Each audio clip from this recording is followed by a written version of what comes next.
ఈరోజు ముందుగా తెలుగు భాష దినోత్సవ శుభాకాంక్షలు. ఈ కార్యక్రమంలో పాల్గొన్న మీ అందరికీ, తెలుగు ప్రజలందరికీ కూడా నా తరఫున తెలుగు భాష దినోత్సవ శుభాకాంక్షలు. ఈ కార్యక్రమాన్ని నిర్వహిస్తూ ఈ కార్యక్రమానికి రమ్మని నన్ను ఆహ్వానించినటువంటి ఏపీయుఎస్ ఆంధ్రప్రదేశ్ ఉపాధ్యాయ సంఘం అధ్యక్షులు శ్రవణ్ కుమార్ గారు, ఆర్ఎస్ఎస్ ప్రాంత బౌద్ధిక ప్రముఖైనటువంటి పొట్టా శేషు గారు, వక్తలుగా విచ్చేసినటువంటి పెద్దలు జేపీ సింగాల్ గారు, ఉపేంద్ర రెడ్డి గారు, ఇతర ఏపీయుఎస్ ఆంధ్రప్రదేశ్ ఉపాధ్యాయ సంఘంలో పనిచేసేటువంటి ఇతర పెద్దలు, ఆఫీస్ బేరర్స్, ఈ కార్యక్రమంలో పాల్గొంటున్న మీ అందరికీ ముందుగా నా నమస్కారాలు. ఇంతకు ముందు ఇంట్రొడక్షన్ లోనే మరి శ్రవణ్ కుమార్ గారు, అంతకు ముందు రవి ప్రసాద్ గారు, రాజశేఖర్ రావు గారు చెప్పినట్టుగా కొత్త న్యూ ఎడ్యుకేషన్ పాలసీ ఏదైతే ఆవిష్కరించబడిందో ప్రధాని నరేంద్ర మోదీ గారి ప్రభుత్వం ద్వారా, ఈ నూతన విద్యా విధానం అన్నది గతంలో 1968లో మొదటిసారిగా, తర్వాత 1986లో, మరి పాలసీ అయితే 86, అంటే దాదాపుగా ఇప్పటికి 34 సంవత్సరాల క్రితం ఎడ్యుకేషన్ పాలసీ రావటం జరిగింది. మార్పులు, ప్రపంచంలో అనేక మార్పులు జరిగాయి ఈ దశాబ్దాల్లో. అయినప్పటికీ కూడా మరి మన ఎడ్యుకేషన్ వ్యవస్థలో, విద్యా వ్యవస్థలో మరి చేయవలసినటువంటి మార్పులు చేయలేకపోయాయి ప్రభుత్వాలు. సో ఖచ్చితంగా నరేంద్ర మోదీ గారి ప్రభుత్వం తీసుకున్నటువంటి ఈ అద్భుత నిర్ణయానికి, విధానానికి దేశవ్యాప్తంగా ప్రజల సమర్థన లభించింది. సాధారణంగా మరి విద్యా విధానాన్ని ఏ ప్రభుత్వం ప్రకటించినా దానిపై జనరల్ గా అనేక విమర్శలు వెల్లువెత్తుతాయి, విశ్లేషణలు విస్తృతంగా వెల్లువెత్తుతాయి. కానీ ప్రత్యేకత ఏమిటంటే ఈసారి విద్యా విధానాన్ని, అందులో భారతీయ జనతా పార్టీ ఆధ్వర్యంలో ఉన్న ప్రభుత్వాలు విద్యకు సంబంధించి ఏ విధానాన్ని ప్రకటించినా మరి అనేక మంది ఏదో ఒక రకంగా దాన్ని విమర్శించేటువంటి ఆలోచన చేసేవారు కొన్ని రాజకీయ శక్తులు దేశంలో ఉన్నాయి.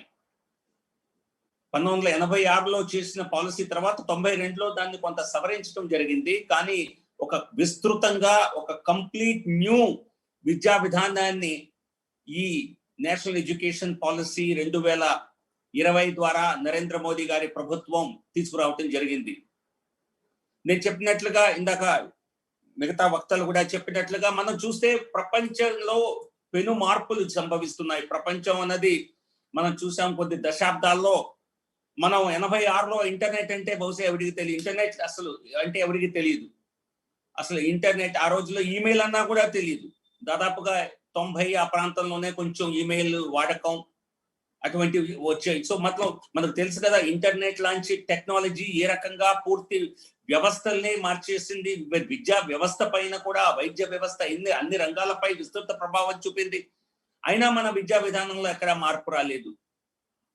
అలాగే మనం చూస్తే కొత్త టెక్నాలజీ డెవలప్మెంట్ ఏ రకంగా జరుగుతుందంటే, ఆర్టిఫిషియల్ ఇంటెలిజెన్స్ రంగంలో కానివ్వండి, ఎలక్ట్రానిక్స్ రంగంలో కానివ్వండి, మెషిన్ లెర్నింగ్, బిగ్ డేటా, ఈ రకంగా. అలాగే మనం చూస్తే ఐటీ ఎనేబుల్డ్ టెక్నాలజీస్ ఈ రోజున ఒక రకంగా చెప్పాలంటే మొత్తం మనం పనిచేసే విధానాన్ని, మన జీవన శైలిని, జీవన విధానాల్ని పూర్తిగా మార్చేసాయి. మనం ఈ రకంగా అనేక మంది, మరి 200-300 మంది మిత్రులం వేరు వేరు ప్రదేశాల్లో కూర్చొని ఈ రకంగా సంభాషించుకుంటున్నాం.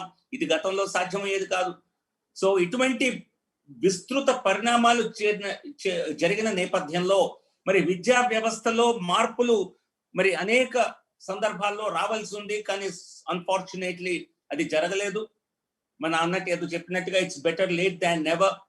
ఇప్పుడు మనం తీసుకొచ్చినటువంటి ఈ విద్యా విధానం, కొత్త విద్యా విధానాన్ని కనుక మనం అవలంబిస్తే భారతదేశం ప్రపంచంలో అందరికంటే యంగెస్ట్ పాపులేషన్ ఉన్నటువంటి దేశం మనకి.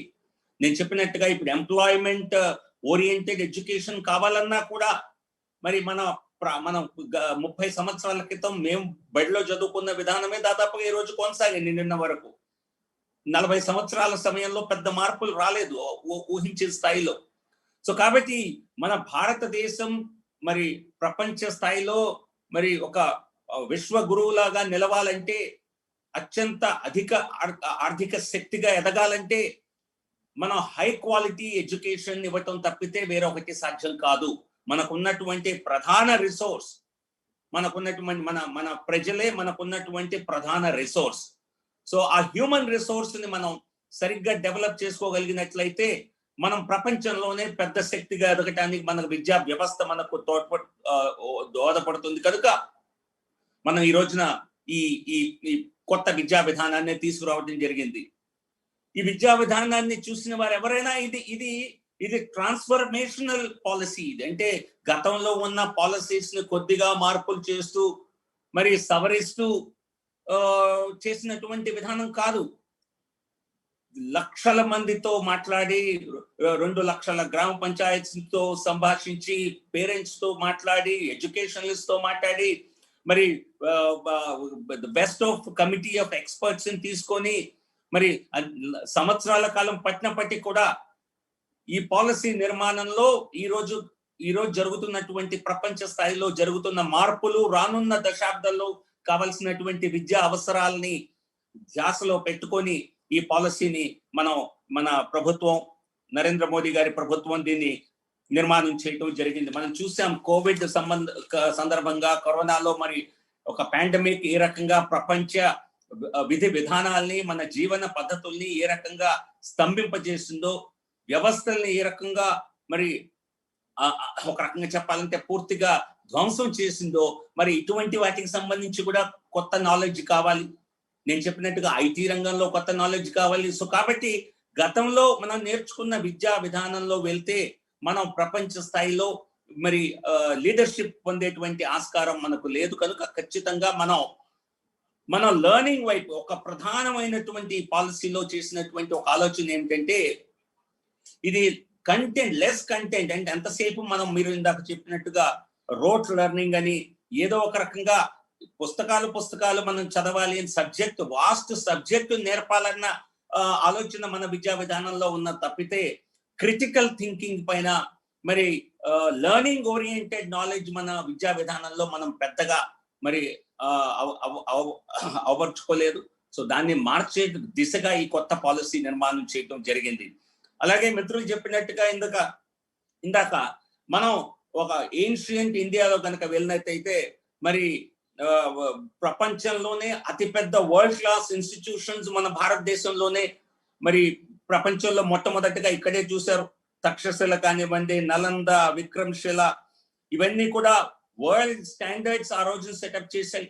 ఆ రోజున రీసెర్చ్ లో కానివ్వండి, మల్టీ డిసిప్లినరీ లెర్నింగ్ లో కానివ్వండి, ఈ సంస్థలు ఈ యూనివర్సిటీ స్థాయిలో అవి ఆ రోజునే మరి ప్రపంచ ఖ్యాతి గడించాయి. అలాగే భారతదేశంలో మనం 1వ శతాబ్దం, 2వ శతాబ్దం, 5వ శతాబ్దం ఈ రకంగా మీరు చూసినట్లయితే ప్రపంచ స్థాయిలోనే చాలా గొప్ప గొప్ప మ్యాథమెటిషియన్స్ కానివ్వండి, అస్ట్రానమర్స్ కానివ్వండి, ఇటువంటి అనేక మందిని మరి ప్రపంచానికి ఇచ్చినటువంటి ఘనత భారతదేశానికి. చరక, సశ్రుత, ఆర్యభట్ట, వరాహమిహిర, భాస్కరాచార్య, బ్రహ్మగుప్త, చాణక్య, ఇక పేర్లు చాలా పెద్ద లిస్ట్ ఉంది. నిజం చెప్పాలంటే మనం కొన్ని దశాబ్దాల పాటు ఆ తర్వాత ఎప్పుడైతే దేశంలో ఇస్లామిక్ ఇన్వేజన్ వచ్చిందో, మరి ముస్లిం రూల్, తర్వాత పాశ్చాత్య దేశాల రూల్, బ్రిటిష్ రూల్, దీనివల్ల ఒక రకంగా చెప్పాలంటే మన ఆలోచన విధానం పైన ఒకటి విద్యా వ్యవస్థల్ని వారికి అనుగుణంగా మార్చిన పద్ధతి ఒకటైతే, మన ఆలోచన పద్ధతిలో కూడా మనం కూడా ఇన్నోవేటివ్ థింకింగ్ ని కొంతవరకు మనం విడిచాము.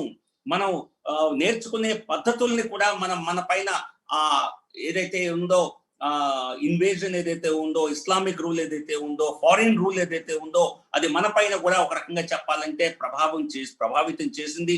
దాని నుంచి బయటికి రావటానికి చాలా దశాబ్దాల పాటు సమయం మనకి పట్టింది. సో కాబట్టి కొత్త విద్యా విధానంలో మనం చేసినటువంటి ప్రధాన మార్పులు ఏమిటి, వాటి వలన మరి మనం ఎటువంటి ఫలితాలు ఆశిస్తున్నాం, వీటిపైన క్లుప్తంగా కొన్ని ప్రధానమైనటువంటి పాయింట్స్ మీ ముందు పెట్టే ప్రయత్నం చేస్తాను. మీరందరూ విద్యారంగంలో ఉన్నవారు కనుక, ఉపాధ్యాయులు కనుక మీలో చాలా మందికి ఈ విషయాలు చాలా వరకు తెలుసు. కానీ కొన్నైనా మరి నేను చెప్పిన విస్తృతమైన సమాచారంలో కొన్నైనా మీకు మరి అడిషనల్ గా మీకు నాలెడ్జ్ దొరికే అవకాశం ఉన్నది. ఒకటి, మీరు అందరు చెప్పినట్టుగా ఇది ఇంతకు ముందు 10+2 ఏదైతే స్కూల్ ఎడ్యుకేషన్ విద్యా విధానం ఉన్నదో దాన్ని ఇప్పుడు మనం ఈ పాలసీ కింద 5+3+3+4 అని ఇంతకు ముందు 6వ సంవత్సరం నుంచి పిల్లవాడికి విద్యార్థికి కానీ చైల్డ్ కానీ 6 సంవత్సరాల నుంచి మరి 18 సంవత్సరాల వరకు ఈ స్కూల్ ఎడ్యుకేషన్ పాలసీ కింద 10+2 విధానం ఉంటే ఈ రోజున దీన్ని 3వ సంవత్సరం నుంచి మనం మొదటి 5 సంవత్సరాలని కూడా మనం ఫౌండేషనల్ ఇయర్స్ గా తీసుకొని కొత్త విధానంలో 5+3+3+4 అంటే మిడిల్ ఎడ్యుకేషన్ అన్నది మార్పు లేదు దానిలో, అది అలాగే ఉంది 6 to 8. తర్వాత 8 to 10 లో మార్పు లేదు, 10 to 12. కానీ మొదటి 5 తరగతులు ఏదైతే ఉన్నదో గతంలో ప్రైమరీ స్టేజ్ అని మనం 1 నుంచి 5 వరకు అని చెప్పేవాళ్ళం, దాన్ని ఇప్పుడు 2గా డివైడ్ చేసి దానిలోనే మొదటి 3వ సంవత్సరం నుంచి ECCE early childhood care and education, దీన్ని మొదటి పిల్లవాడికి 3 to 6 years వరకు దీన్ని ఇప్పుడు ప్రీ స్కూల్ కింద early childhood care and education కింద ఈ కొత్త విధానాన్ని తీసుకొచ్చాం. ఇది నాకు తెలిసి మనం చేసినటువంటి మార్పుల్లో ఇది అత్యంత ప్రధానమైనటువంటి మార్పు. ఎందుకంటే దాదాపుగా 85% పిల్లలకి ఈ ఎర్లీ చైల్డ్హుడ్ కేర్ అనేది ఎడ్యుకేషన్ దొరకదని చెప్పి, అందుకే ఈ సమయంలోనే మనం వారికి సరైనటువంటి అవకాశం కల్పిస్తే వారి బ్రెయిన్ డెవలప్మెంట్ కూడా, పిల్లల బ్రెయిన్ డెవలప్మెంట్ అన్నది 6 సంవత్సరాల లోపే జరుగుతుందని శాస్త్రవేత్తలు చెప్పారు కనుక వారిని మనం డైరెక్ట్ గా క్లాస్ 1లో ఇప్పుడు ఎంటర్ చేస్తుంటే వారు దాన్ని సరైనటువంటి క్లాస్ 1 నుంచి సరైనటువంటి వారి అభివృద్ధి జరగటం లేదు కనుక ఈ ఫస్ట్ 5 years ఫౌండేషనల్ గా పెట్టినటువంటిది ఏదైతే ఉందో ఇది చాలా అత్యంత ప్రధానమైనదిగా చెప్పక తప్పదు. దీనిలో మొదటి 3 to 6 years వరకు ప్రీ స్కూల్ అని, అది అలాగే 6 to 8 years అంటే 2 సంవత్సరాలు 1-2 తరగతుల్ని దీన్ని ఇంతకుముందు 1 to 5 ఒకటే కేటగిరీ కింద ఉండేది ప్రైమరీ కింద, ఇప్పుడు దాన్ని 2గా విభజించి 1-2 తరగతుల్ని early childhood care and education లో కలిపి దీన్ని అంగన్వాడీల ద్వారా కానివ్వండి, లేదా అంగన్వాడీ సెంటర్స్ ని ప్రైమరీ స్కూల్స్ తో అనుసంధానం చేయటం ద్వారా కానివ్వండి, లేదా స్టాండ్ అలోన్ ప్రీ స్కూల్స్ పెట్టడం ద్వారా కానివ్వండి, ఇది కొత్త ఇన్ఫ్రాస్ట్రక్చర్ దేశవ్యాప్తంగా ఈ early childhood care and education పైన మనం పెట్టే ఫోకస్ కారణంగా రాబోతోంది.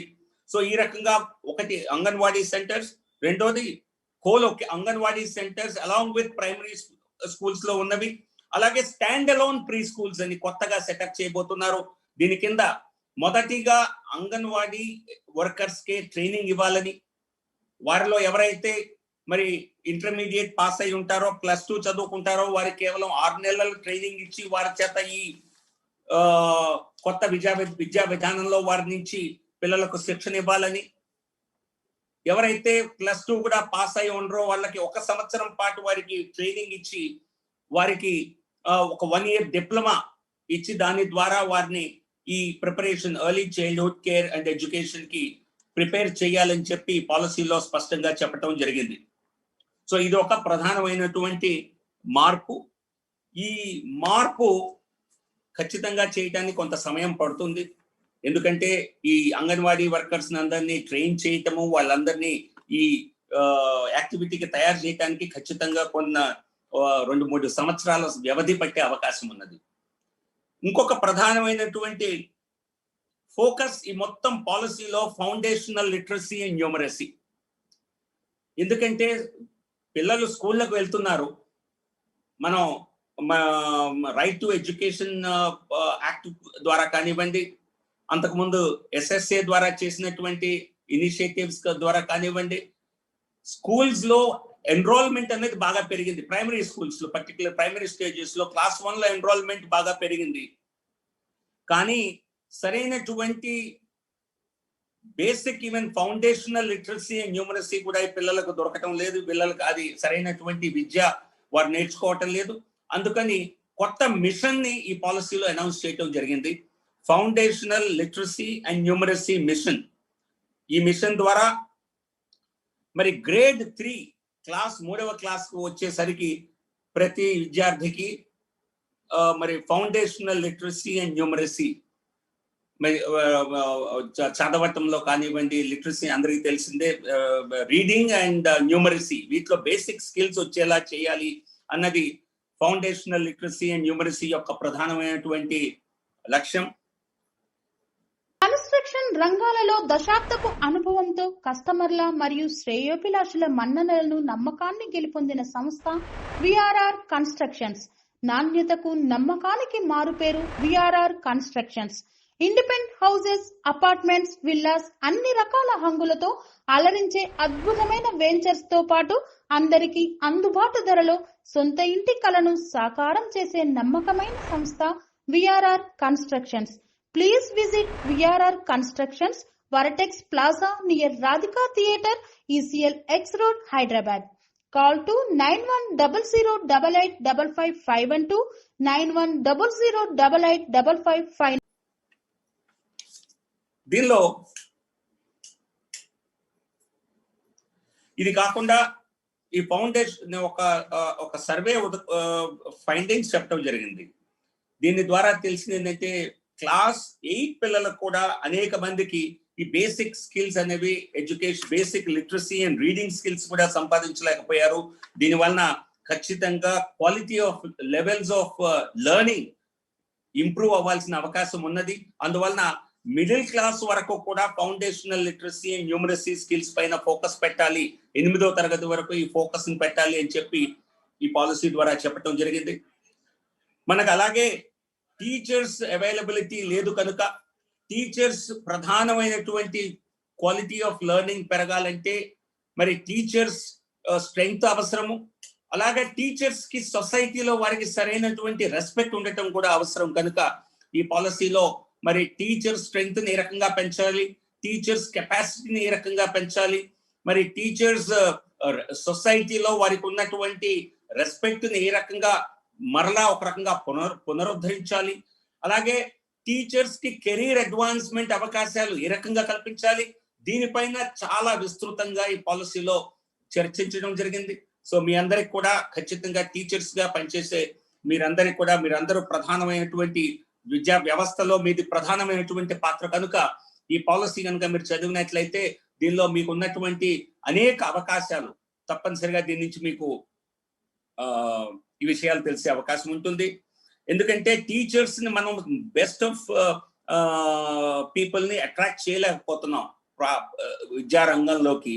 అలాగే ఆ ఉపాధ్యాయులకు సొసైటీలో మేము చదువుకున్నప్పుడు, మీరు చదువుకున్నప్పుడు మరి ఉన్నటువంటి పరిస్థితి నిజం చెప్పాలంటే ఈ రోజున అటువంటి పరిస్థితి సొసైటీలో లేదు అని అనిపిస్తుంది. నాకు ఒక వ్యక్తిగా నాకు అనిపించింది, అనే అనుభవం చూసింది. అది మేము చదువుకునేటప్పుడు గవర్నమెంట్ స్కూల్స్ లో కానివ్వండి, మున్సిపల్ స్కూల్స్ లో, పంచాయత్ స్కూల్స్ లో టీచర్లకు ఉండేటువంటి గౌరవం, ఆ ప్రాంతంలో ఉండేటువంటి టీచర్లకు ఉన్నటువంటి ఒక గుర్తింపు, అది ఖచ్చితంగా దాన్ని మళ్ళీ మనం రెస్టోర్ చేయవలసిన అవసరం ఉన్నది.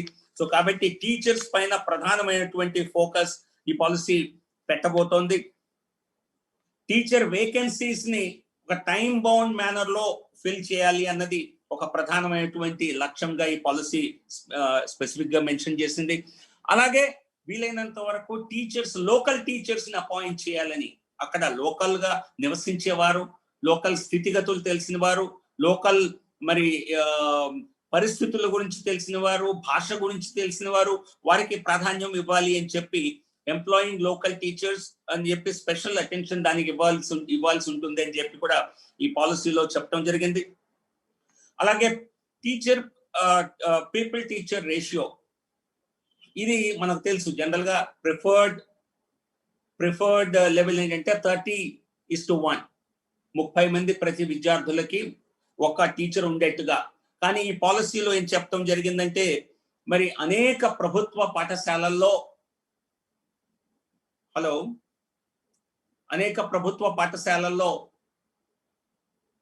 యాక్చువల్ గా టీచర్ పీపుల్ రేషియో అనుకున్న దానికంటే చాలా తక్కువ ఉన్నది.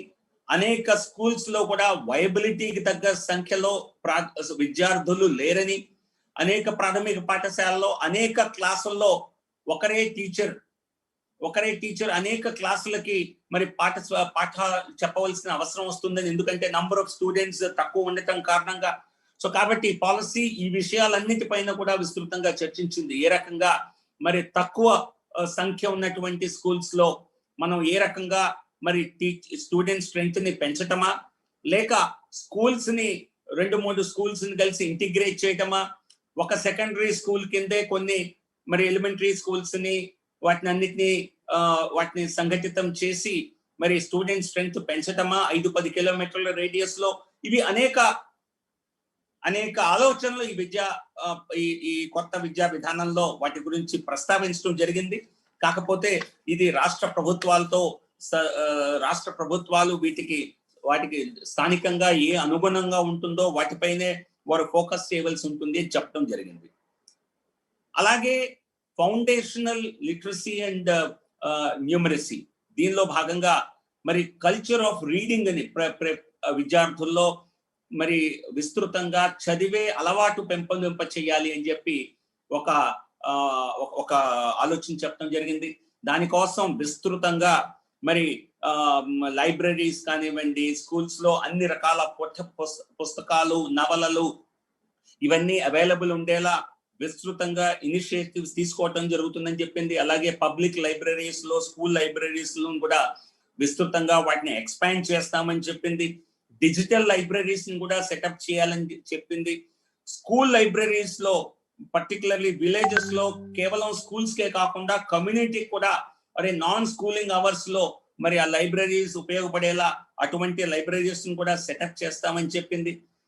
అదే ఇది చూస్తే మీరు ఒకవైపు విద్యార్థులకు ఎర్లీ చైల్డ్హుడ్ సమయం నుంచి వారికి కేవలం మరి పుస్తకాలు ద్వారా విద్య నేర్పటం కాకుండా వారికి ఎర్లీ స్టేజెస్ లో, ప్రీ స్కూల్ స్టేజ్ లో, వారి ప్రీ ప్రిపరేటరీ స్టేజ్ లో, ప్రీ ప్రైమరీ స్టేజ్ లో వారికి ముఖ్యంగా మరి వస్తువుల ద్వారా కానీ, యాక్టివిటీస్ ద్వారా కానీ వారికి ఇటువంటి కొత్త వారి విద్యపై ఒక అభిరుచి కలగజేయాలని ఎర్లీ చైల్డ్హుడ్ తో పుస్తకాలని తర్వాతే కేవలం మరి 3వ తరగతి నుంచే కొన్ని పాఠ్యాంశాలని వారికి ఇంట్రడ్యూస్ చేయాలని, ఈ రకంగా రకరకాలుగా ఏ స్థాయిలో ఎక్కడ ఎటువంటి కరికులం ఉండాలి, కొన్ని వివరాలు చెప్తాను. Curriculum and pedagogy in schools, ఏ స్థాయిలో ఏది ఉండాలి, దీన్ని మొత్తం రీస్ట్రక్చర్ చేయటం జరిగింది. ఎందుకంటే ఇది మీరంతా ఉపాధ్యాయులు కనుక ఇది ఖచ్చితంగా మీ అందరికీ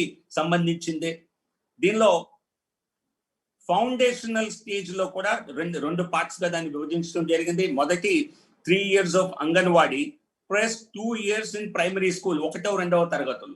మొదటి 3 years అంగన్వాడీలో వచ్చేసరికి నేను చెప్పినట్టుగా యాక్టివిటీ బేస్డ్ లెర్నింగ్ అది నేర్పిస్తారు. తర్వాత 2 years ఆఫ్ ప్రిపరేటరీ స్టేజ్, తర్వాత వచ్చేసరికి గ్రేడ్ 3 to 5 ప్రిపరేటరీ స్టేజ్ లో, మిడిల్ స్టేజ్ లో, సెకండరీ స్టేజ్ లో ఏమేమి, ఫస్ట్ ఫౌండేషనల్ స్టేజ్ లో నేను చెప్పినట్టుగా 5 సంవత్సరాల్లో యాక్టివిటీ బేస్డ్ లెర్నింగ్, తర్వాత ప్రిపరేటరీ స్టేజ్ లో 3 to 5 క్లాస్ లో లైట్ టెక్స్ట్ బుక్స్ ని ఇంట్రడ్యూస్ చేయటం, అంటే హెవీ కాకుండా అలాంగ్ విత్ అదర్ యాక్టివిటీస్ ఇవి ఇంట్రడ్యూస్ చేయటం. మిడిల్ స్టేజ్ వచ్చేసరికి 6 to 8 క్లాస్ వచ్చేసరికి సబ్జెక్ట్ టీచర్స్ ని కేవలం 6 నుంచి 8, బహుశా నేను ఇప్పుడు కూడా అదే సిస్టమ్ ఉందనుకుంటాను. సో మిడిల్ స్టేజ్ లో సబ్జెక్ట్ టీచర్స్ ని ఇంట్రడ్యూస్ చేయటము. సెకండరీ స్టేజ్ లోకి వచ్చేసరికి 4 years of multi disciplinary study, 9th to 12th వచ్చేసరికి మన రాష్ట్రంలో బహుశా స్కూల్ ఎడ్యుకేషన్ అంటే బహుశా 10th వరకే కన్సిడర్ చేస్తారు అనుకుంటాను. బట్ 4 years ఆఫ్ ఇక్కడ ఓవరాల్ నేషనల్ పర్స్పెక్టివ్ లో చూస్తే 9, 10, 11, 12 ఈ 4 years ని కూడా multi disciplinary subject oriented greater subject depth ఇస్తూ ఆ 4 ఏళ్ళు నేర్పించాలి అన్నది ప్రధానంగా ఉన్నటువంటి వీరిచ్చినటువంటి ఆలోచన. గతంలో కంటే విస్తృతంగా కంటెంట్ తగ్గించాలి అన్నది ఈ పాలసీ యొక్క ఖచ్చితమైనటువంటి ఒక విధానం. అంటే ఇంతకు ముందు మరి అనేక విస్తృతంగా వారికి అసలు ఏమాత్రం వెసులుబాటు లేకుండా, గ్యాప్ లేకుండా పూర్తి స్థాయిలో మరి వారు సబ్జెక్ట్ రోట్ లెర్నింగ్ చేయవలసి ఉండేది, లేదా వందల మేబీ 50-60 పాఠాలు కూడా చదవాల్సి వచ్చేది. ఇప్పుడు అది తగ్గించాలి అని, విస్తృతంగా తగ్గించాలి అని చెప్పి ఆలోచన చేయడం జరిగింది. Reducing the content and critical thinking ని, కంటెంట్ ని తగ్గించి క్రిటికల్ థింకింగ్ ని, అలాగే వారు యాక్టివిటీ బేస్డ్ విధానం పైన ఫోకస్ పెట్టాలి తప్పితే కేవలం రోట్ లెర్నింగ్, సబ్జెక్ట్ కంటెంట్ మీద ఫోకస్ పెట్టకూడదు అన్నది ఈ కొత్త విధానం యొక్క ఆలోచన. Enquiry based learning, discussion based learning, analysis based learning, ఇవన్నీ కూడా అంటే చాలా వరకు ప్రాక్టికల్ ఓరియంటేషన్ గా ఉండేలా చేయాలి తప్పితే దీన్ని కేవలం మరి పాఠాలు చదువుకొని మరి డిస్క్రిప్టివ్ గా ఆన్సర్స్ రాయడం వరకు కాకుండా దీన్ని అప్లికేషన్ చేయాలి అన్నది.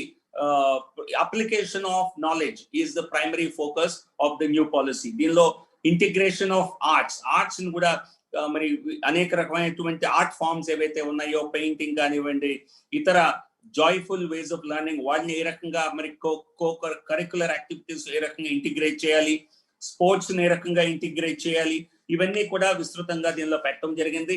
ఒక ప్రధానమైనటువంటి సజెషన్ దీనిలో ఏం చెప్పారంటే, రాష్ట్ర ప్రభుత్వాలకి semester based semester academic year full year కాకుండా సెమిస్టర్ లేదా షార్టర్ మాడ్యూల్స్ లో మరి ఈ ప్రతి స్టేజ్ లో కూడా, కేవలం ఇది సెకండరీ స్టేజ్ అనే కాదు, ప్రతి స్టేజ్ లో కూడా మరి లోకల్ పద్ధతి, లోకల్ అవసరాలకు, లోకల్ కండిషన్స్ కి అనుగుణంగా దీన్ని వీలైతే సెమిస్టర్ బేస్డ్ కానివ్వండి, లేదా you call it something else module based system గా కానివ్వండి, అకాడమిక్ ఇయర్ గా దీన్ని తయారు చేయాలి అని చెప్పి ఒక ప్రధానమైనటువంటి సూచన చేయటం జరిగింది.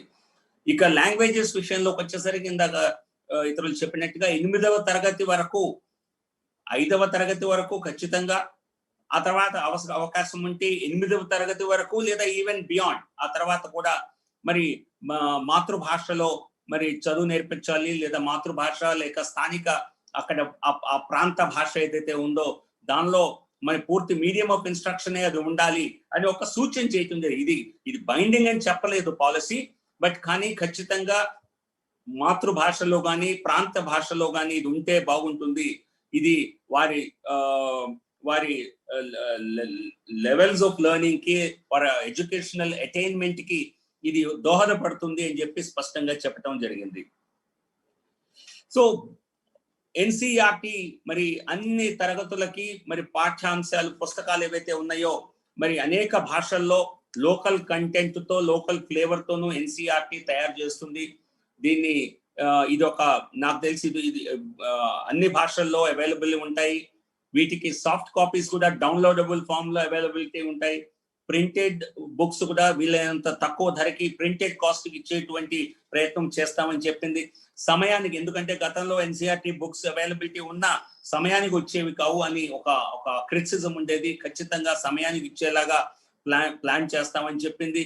అలాగే స్టూడెంట్ అసెస్మెంట్ వచ్చేసరికి ఇంతకు ముందు లాగా కాకుండా పూర్తిగా సమ్మేటివ్ అసెస్మెంట్, అంటే ఇయర్ ఎండ్ లో కేవలం ఒక పరీక్ష ద్వారా వారు చేసినటువంటి వారి అచీవ్మెంట్ ని మరి అసెస్ చేయటం కాకుండా వారికి ఒక రకంగా కంటిన్యూస్ అసెస్మెంట్ ఉండేలా, అలాగే వారి కాంపిటెన్స్, వారు నేర్చుకున్నటువంటి దానిపైన ఈ అసెస్మెంట్ ఉండాలి తప్పితే కేవలం అది వారు ఒక పరీక్ష రూపంలో, కేవలం ఒక రిటర్న్ పేపర్ రూపంలో రాస్తే ఇచ్చేదానిలా కాకుండా వారు నిజంగా ఏ మేరకు నేర్చుకున్నారు అన్నది టెస్ట్ చేసేదానిలా ఉండాలి అని ఒక ప్రధానమైనటువంటి సూచన చేయటం జరిగింది. అలాగే ప్రోగ్రెస్ కార్డులు కూడా పిల్లలకి ఏవైతే ఇస్తారో వాటిలో ప్రోగ్రెస్ కార్డుని కేవలం వారి సబ్జెక్ట్ మార్క్స్ వరకే పరిమితం చేయకుండా వారు అన్ని రంగాల్లో, అది యాక్టివిటీస్ లో కానివ్వండి, ఇతర యాక్టివిటీస్ లో వారు చేసినటువంటి, చూపించినటువంటి ప్రతిభ, వారికి ఉన్నటువంటి స్కిల్ ని, దాన్ని కూడా దీనిలో ప్రోగ్రెస్ రిపోర్ట్ లో 360-degree measurement of the child అది చేయాలి అని చెప్పి బ్రాడ్ గా చెప్పడం జరిగింది. అలాగే బోర్డ్ ఎగ్జామ్స్, ఇది కొంచెం చాలా ఇంట్రెస్టింగ్ గా అనిపించింది నాకైతే. ఖచ్చితంగా ఒకే సమయంలో ఒకే ఎగ్జామ్ రాయటం వలన వారికి విస్తృతంగా వారి పైన ప్రెషర్ ఉంటుంది కనుక, పిల్లల పైన మరి అవసరమైతే ఎగ్జామినేషన్స్ ఒకే సంవత్సరంలో 2 సార్లు అవకాశం కల్పించి వారు ఎవరైనా రెండోది రాస్తే బెస్ట్ ఆఫ్ ది 2 వారికి అవకాశం ఇచ్చేలా కూడా పెట్టొచ్చు. దీని ద్వారా వారి పైన ఒక ఎగ్జామ్ రాసి సరిగ్గా మార్క్స్ రాకపోతే మా పరిస్థితి ఏమిటి అన్న భయాందోళనలు వారి నుంచి తొలగించే విధంగా చేయొచ్చు అని చెప్పడం జరిగింది. టీచర్స్ కంటిన్యూస్ గా టీచర్స్ ప్రొఫెషనల్ డెవలప్మెంట్ కోసం ప్రతి టీచరు కనీసం ప్రతి సంవత్సరం 50 గంటల పాటు వారికి మరి ఒక ట్రైనింగ్ యాక్టివిటీలో పార్టిసిపేట్ చేసే విధంగా వారికి అవకాశం ప్రొఫెషనల్ అడ్వాన్స్మెంట్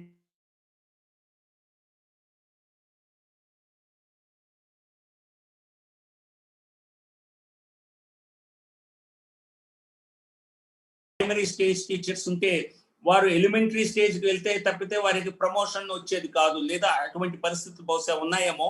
దీనిలో ఏం చెప్పారంటే అదే లెవెల్లో టీచ్ చేసినప్పటికీ కూడా మరి పర్ఫార్మెన్స్ బేస్డ్ ఇవాల్యుయేషన్ ద్వారా వారికి అవకాశాలు కల్పిస్తామని, అలాగే vertical mobility of teachers based on merit, అంటే టీచర్ల నుంచి వారు ఇతర మరి BRCs కి కానివ్వండి, క్లస్టర్ రిసోర్స్ కోఆర్డినేటర్స్ గా కానివ్వండి, డైట్స్ లో కానివ్వండి, లేదా ఇతర గవర్నమెంట్ డిపార్ట్మెంట్స్ లో కానీ వారికి ప్రతిభ ఆధారంగా వారిని ఇటువంటి వర్టికల్ మూవ్మెంట్ కూడా వారికి ఆస్కారం కల్పిస్తామని చెప్పి ఈ పాలసీ ద్వారా తెలియచేయడం జరిగింది. సో నిజంగా చెప్పాలంటే టీచర్ పిల్లలకి ఏ విధమైనటువంటి స్టూడెంట్స్ కి ఏ విధమైనటువంటి విస్తృత మరి లెర్నింగ్ ఆపర్చునిటీస్ ఈ పాలసీ ద్వారా మరి రూపొందించబడ్డాయో అదే విధంగా టీచర్స్ విషయంలో కూడా, ఎందుకంటే టీచర్స్ కదా పిల్లల్ని ఈ విద్యా విధానం ద్వారా వారికి విద్యాభ్యాసం చేయవలసింది, విద్యను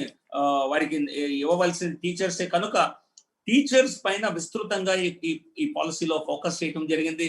దీనిలో ఒక ఇంట్రెస్టింగ్ ఏంటంటే ఒక 4-year B.Ed ప్రోగ్రామ్స్ ని అన్ని యూనివర్సిటీల్లోనూ కూడా మరి దీన్ని ఒక ఇంట్రడ్యూస్ చేయడం జరుగుతుంది. మల్టీ డైమెన్షనల్ లెర్నింగ్ అనేది మనం ఇప్పుడు ఫోకస్ పెడుతున్నాం కాబట్టి, multi subject multi sectoral approach ఉంది కాబట్టి అన్ని యూనివర్సిటీస్ లో కూడా 4-year B.Ed ప్రోగ్రామ్ ని ఇంట్రడ్యూస్ చేయాలని, తద్వారా టీచర్స్ కి మరి మల్టీ సబ్జెక్ట్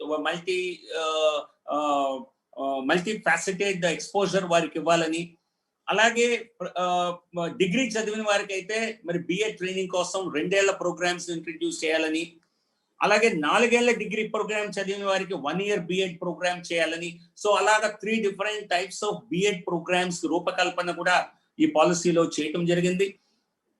వీటిని ఇంకొకటి, ఈ పాలసీ యొక్క ప్రధాన ఉద్దేశం ఏవైతే కోచింగ్ సెంటర్స్ పేరుతో ఏవైతే విద్యా విధానాన్ని గతంలో ఉన్న విద్యా విధానాన్ని పూర్తిగా వాటికి అనుగుణంగా మార్చుకున్నాయో, ఏవైతే పూర్తిగా మరి రోట్ లెర్నింగ్ పైన ఆధారించే ట్రైనింగ్ ఇస్తున్నాయో వాటికి కొత్త పాలసీ ద్వారా మరి పూర్తిగా దానికి ఒక రకంగా చెప్పాలంటే చరమగీతం పాడే అవకాశం ఉంటుంది అని ఈ పాలసీ ద్వారా చెప్పడం జరిగింది.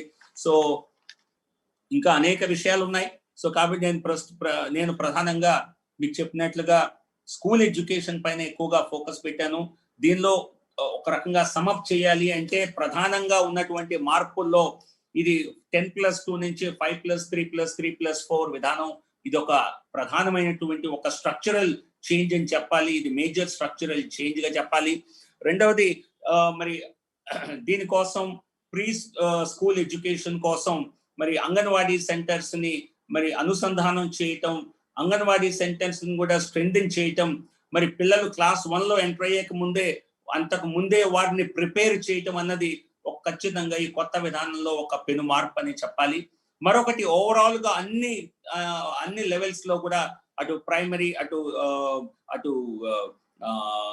సెకండరీ 12th స్టాండర్డ్ వరకు అన్ని స్టేజెస్ లో కూడా ఫోకస్ మరి కంటెంట్ నుంచి ఖచ్చితంగా మరి లెర్నింగ్ వైపు, కంటెంట్ నుంచి మరి లెర్నింగ్ వైపు ఫోకస్ షిఫ్ట్ చేస్తూ మరి టీచింగ్ పద్ధతుల్ని, కొత్త పద్ధతుల్ని అలవాటు చేసే విధంగా మరి పిల్లల్లో విద్యార్థుల్లో ఆలోచన విధానాన్ని పెంపొందించే విధంగా, వాళ్ళలో కొత్తగా ఆలోచించేటువంటి జిజ్ఞాస పెంచే విధంగా, కొంత వారికి మల్టీ సెక్టోరల్ అప్రోచ్, వారికి మల్టీ సబ్జెక్ట్ ఎక్స్పోజర్ దొరికే విధంగా, కేవలం చదివే సబ్జెక్టులే కాకుండా ఇతర సబ్జెక్టుల పైన కూడా అవగాహన కలిగే విధంగా, అదే కాకుండా మరి even 10 days of no bag education అని చెప్పారు. అంటే 10 రోజుల పాటు పిల్లలు స్కూల్కి వెళ్లకుండా, ఈవెన్ మిడిల్ క్లాస్ స్టూడెంట్స్ కూడా లోకల్ గా ఉండేటువంటి ఏదైనా స్కిల్ ఏదైనా వర్క్ షాప్ కి వెళ్ళటం కానీ, ఎవరి దగ్గర నుంచి ఏదైనా లోకల్ ఫ్యాక్టరీ ఉంటే ఫ్యాక్టరీ దగ్గరికి వెళ్ళటం కానీ,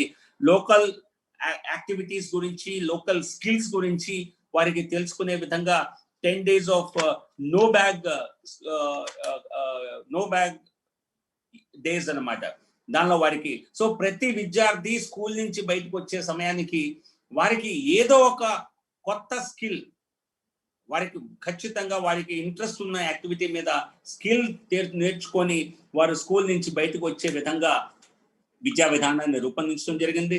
సో ఇది విస్తృతమైనటువంటి ఈ మార్పు మరి ఇంప్లిమెంటేషన్ లో ఖచ్చితంగా సమయం పట్టే అవకాశం ఉన్నది. కాకపోతే రాష్ట్ర ప్రభుత్వాలన్నీ కూడా నాకు తెలిసి ఇప్పటికీ వారి అబ్జర్వేషన్స్ ని, టీచర్స్ ని, అందరూ స్టేక్ హోల్డర్స్ ని కేంద్ర ప్రభుత్వం, కేంద్ర మంత్రి వారి ఇంప్లిమెంటేషన్ గురించి వారి అభిప్రాయాలని, వారి సూచనల్ని పంపమని చెప్పడం జరిగింది. ఇవి రాగానే ఖచ్చితంగా మరి ఇంప్లిమెంటేషన్ కూడా ఒక టైం ఫ్రేమ్ తో పాటు స్పష్టంగా దేశవ్యాప్తంగా ఈ విధానం అమల్లో ఇచ్చే విధంగా ప్రభుత్వం పనిచేస్తుంది. సో నాకు ఇచ్చిన ఈ సమయంలో కొన్ని ప్రధాన అంశాలు చెప్పే ప్రయత్నం చేశాను. I hope I been able to give some additional information తెలియని చెప్పాను అనుకుంటాను. ఏదన్నా ప్రశ్నలు ఉంటే మరి మీ అవకాశం ఉంటే, ప్రశ్నోత్తరాల అవకాశం ఉంటే వాటికి సమాధానం చెప్పే ప్రయత్నం చేస్తాను. Thank you. Serenity model high school విద్యార్థులకు అమ్మఒడి, సామాన్యులకు అందుబాటులో ఉన్న బడి సెరెనిటీ. మేడ్చల్ జిల్లాలో మేటిగా నిలిచి సాటిలేని ఫలితాలను సాధిస్తున్న నెంబర్ 1 స్కూల్ సెరెనిటీ. మా ప్రత్యేకతలు: ప్రతి విద్యార్థి పట్ల వ్యక్తిగత శ్రద్ధ, activity based learning and digital classrooms, computer lab, 100% ఫలితాలు, sports and cultural activities, yoga, abacus మరియు Vedic maths education. Please visit Serenity Model High School, Nagaram. Admissions are in progress. Call 040-271-46899 and 040-271-48699.